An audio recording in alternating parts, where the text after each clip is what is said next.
پوری چې ټول اجزا د بدن د هغه کار زده کړې ته متوجه نه تر هغه پوری هغه کار زده کیږي نه.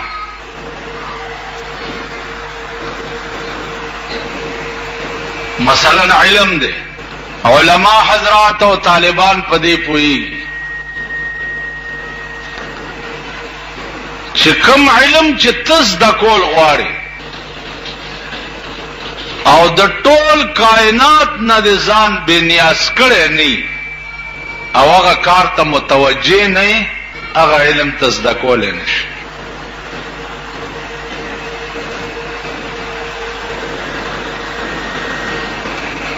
پخوانی علماء که تاسو وګورئ دوی به د علم چې وی څه وخت یا کوم علماء به علم خوده نو د ویون کی جون چو هغه داسې و چې اته ورځې به د لمبا ته وزګار نو او نه به اته ورځې د جامو بدلولو ته وزګار، دا اوه ورځې به د کار شپه ورځ کتاب کتلو او آب یادولو.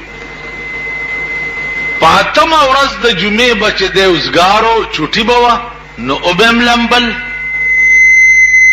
او جامې به هم بدلې کړې. اوه ورځې د ده دا تصور به هم نه و چې زما دا جامې خیرنې دي یا خلو والدی نه، یا زما بدن خیرن دے خلی دی بوئی را نزی نه، چونکہ بل طرف ته خیال نو، خیال به امغه یو شیتاو چې دا کتاب بزس دا کوم څنګه نو د دې وجنه بدن ته او جامو ته به خیال نو په دو بم پنه. ځکه چې علم هغه یو سودا ده او سړی ته چې کومه سودا په زړه کې ملش نو دا هغه بیا بل سودا ته فکر نه. لکه مولانا روم وایي چې شاد باش ای عشق خوش سودای ما، شاد باش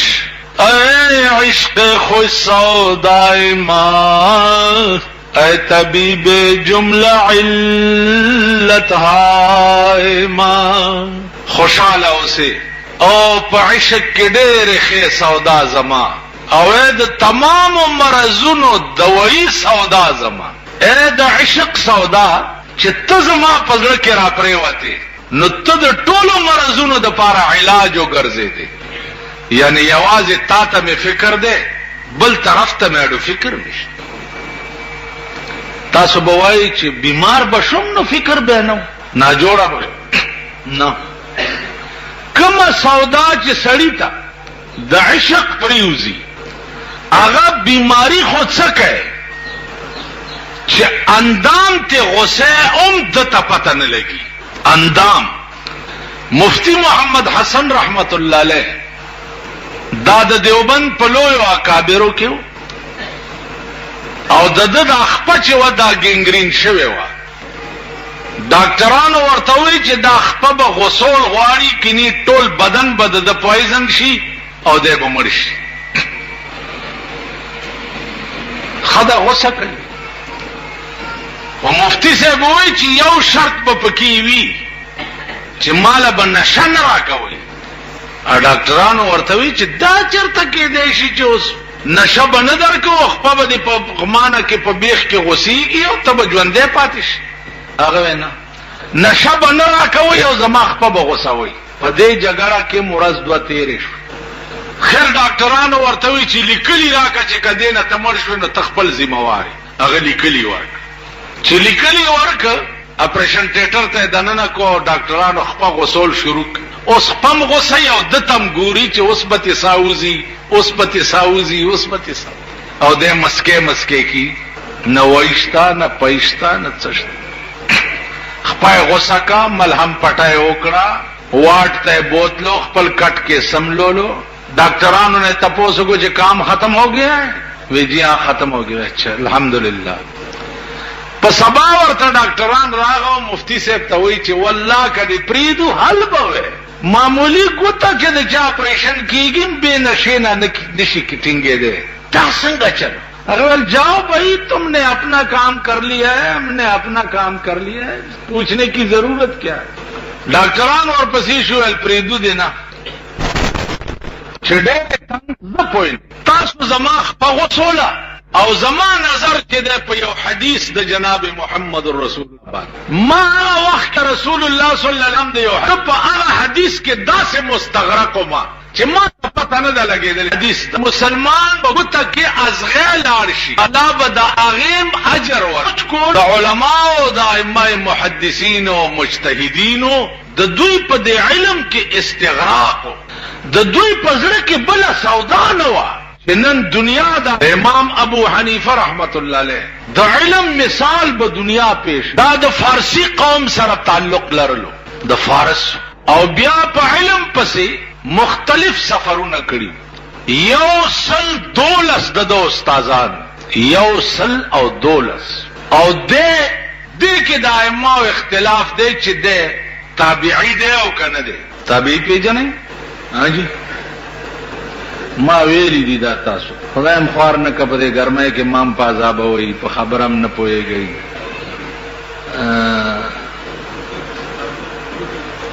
خبره په زړورای سره کوي اسم قهر در باندې نن بل نازل نن په پاکستان د بجټ قهر نازل دی مبارکم شه تاسو ته چې چغې والی چې غریبی بم ختمو هغه نن په غریبانو داسې کوټه کې منډلې دي چې د دوی عمرینو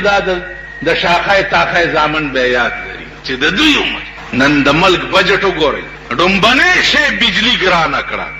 او د ټول ملک د نظام دارو مدار چې د په بجلی باندې دی چې بجلی ګرانه شو نو ټول ملک تباہ شو هر شی ګران بجلی ګرانه شو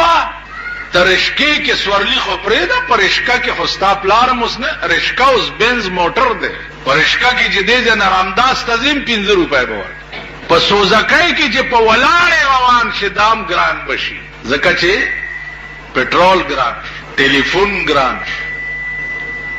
بجلی ګران شو چینی ګران شو اوړه ګران شو غوړی ګران شو چې دوی سواله چې دوی داواله چې مونږ حکومت راشي په ملک کې به غریب پاتې نشي اوس غریب سره څه وکړه غریب سره دا وکړه چې کلګ ډېر په شد بوت پويږي دا شیخان میخان ماما سم کې نسترګې مو پټاوه انفار می کا ما خدای کوي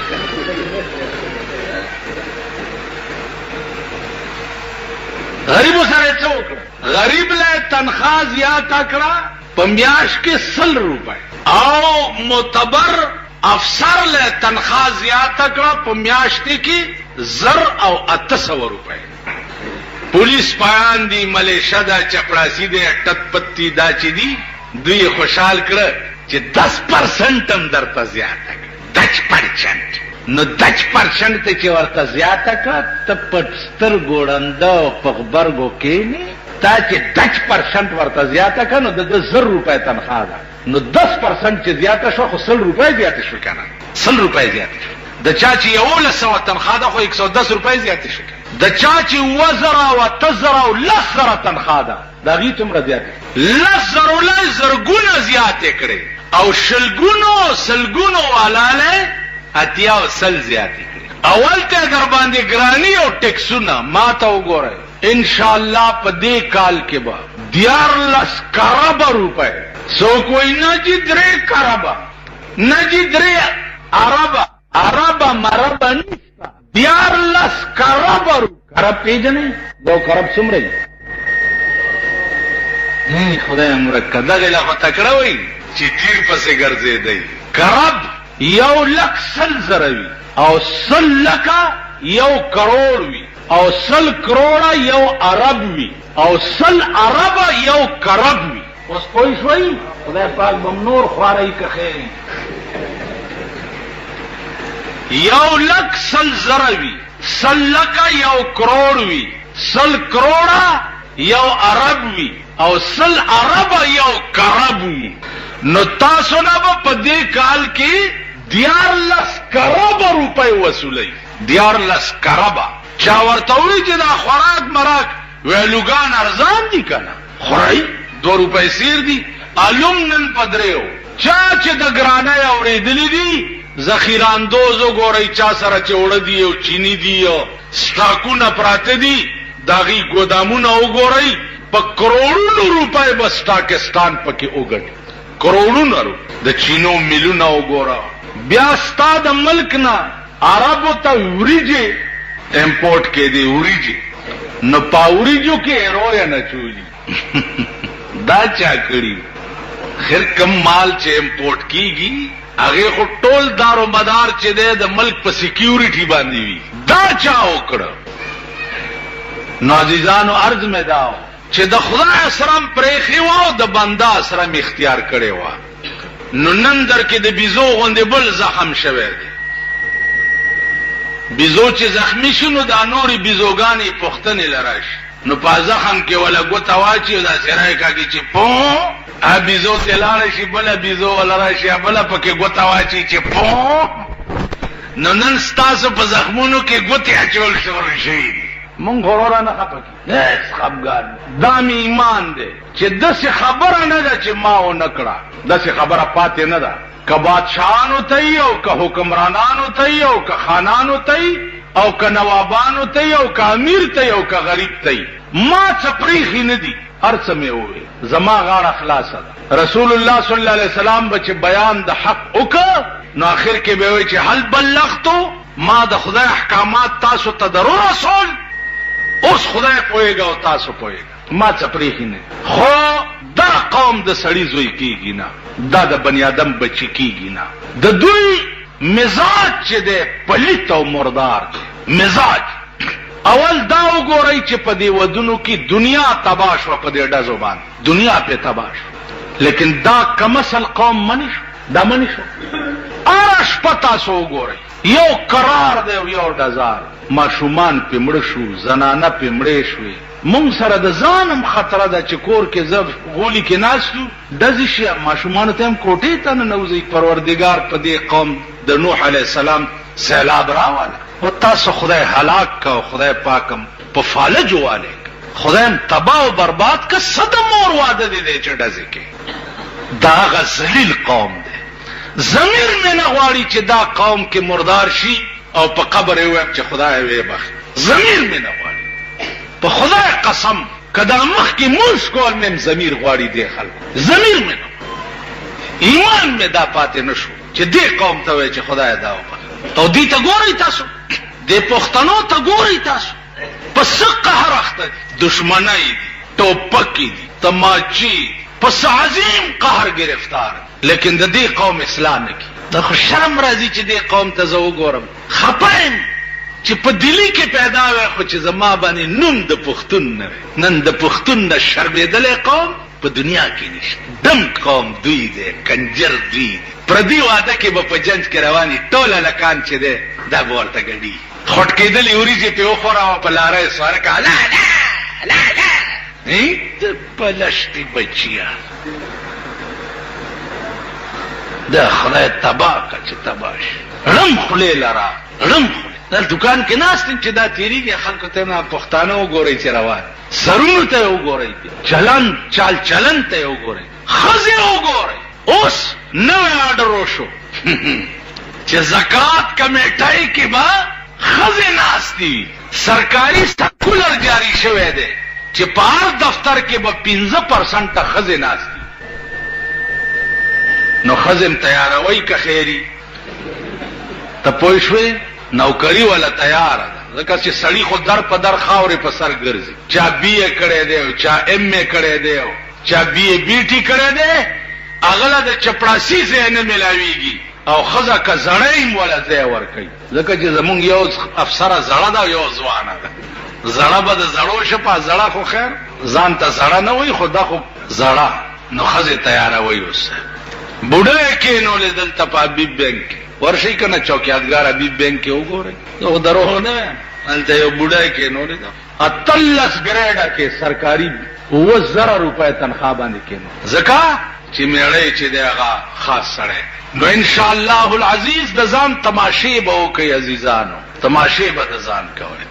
نن مونږ خو په دې قهر په ملک اخته یو، که مولیان دي هم ته لارې خطا شوي دي، چېرته درک پسې ګرځي. خدای چېرته به څه میلاو شي او که نه. لاړه هغه مولیان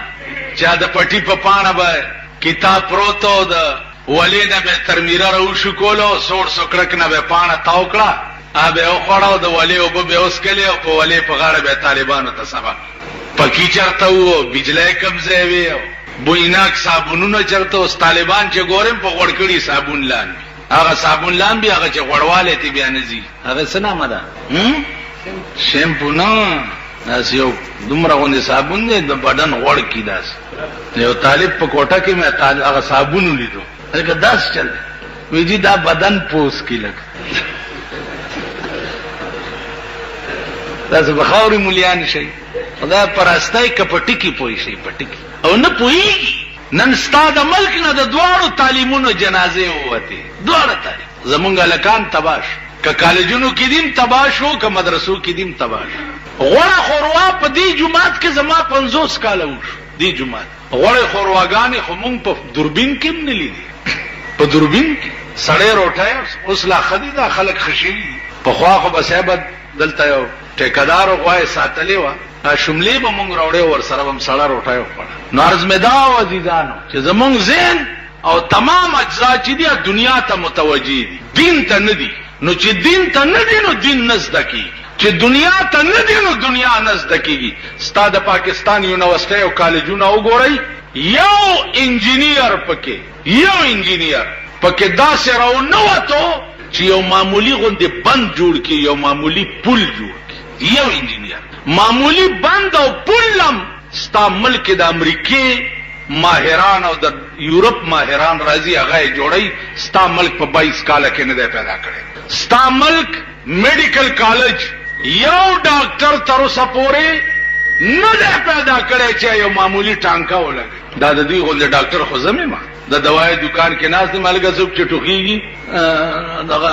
کورک شربت ورکړه، ایجنټ براشي او درته به وایي چې دا زما د دوڼۍ شملې داسې خوږې دي چې پکې ګوړ او چیني ګډوډ پراته دي. او ډاکټر هغه دارونه سکلي څه خو 2 سیمپل اوله ورکړي، بس مورمړی پلارمړی د خانه خراب بچی راشي هغه لی وني، که مخکې پې جوړېږي که نه جوړېږي. څو ورځې پس راځي چې هغه ښه نه شو، ښه دا نسخه پرېږده بدله که بله ورته ولیکه. بیا ستا د ملک ډاکټران چې انګلینډ ته لاړ شي، په انګلینډ کې صرف د پیسو ګټلو چل زده کي، دلته د انسان د خدمت کولو چل نه زده کوي. پیسو ګټلو چل زده کي چې چاړه به پې څنګه په دې مره एकदम چې څه وینه پکې چې ټوله تې زه راوباسم. معمولي ټوخی به یې کړی، وینه ټیسټ کاو، متیاز یې ټیسټ کاو، غول ټیسټ کاو، ایکسرې وباساو، په ګډېدو شاو، پرتوګو باساو. په شرمونو به دې وشرمئ. راځئ به د ښځې خښتک به خرڅئ او 800 روپۍ به پیدا کړي. څه چل دی؟ ټیسټونه یې تباه او غرق ځکه دی چې په دې حکمران داسې نه دي راغلي چې هغه قابل او د ملک او د قوم درد وي په زړه کې. بله ورځ اکسیډنټ شوی و، زه اسپتال کې ولاړم، زمونږ دا وزیران راغله، د دې ځای دا کوڅه ډب دا راغله، وزیر هیلت راغی او صحت راغی او پلانې راغی، چې راغله نه بارکونو ته ننوته، نه مریضانو کته، نه څوک وکته، خو راغله داسې چکرې والو، بیا موټر کې کېناسته وتښتېد. نو عزیزانو الحمدلله چې څنګه قوم دی دغسې پې خدای حکمرانان راوستي دي، چې څنګه قوم دی دغسې ورسره کي، او چې څه کېږي ډېر ښه کي. خدای ظالم نه دی، مونږ ظالمان یو. که دی مونږ سره چې څه کېږي دا زمونږ د اعمالو اشامت اعمال ماست صورت نادر گرفت. دا زمونږ عملونه دي چې په مختلف شکل کې په مونږ نازل. نننۍ ورځ زمونږ عمل چې دی د بجټ په شکل کې عذاب دی په مونږ نازل دی. نو دا زخم به سبا ساټئ پورې سټئ، سبا بل سبا ورپسې صوبایي بجټ را روان دی. بیا به درته وایم چې اوس غوښه په څو شوه او ټیپر په څو شو او باټینګر په څو شو. انشاءالله په خپل ویر به اخته یئ او سا به در نه وځي، ښه ورځ به نه ګورئ.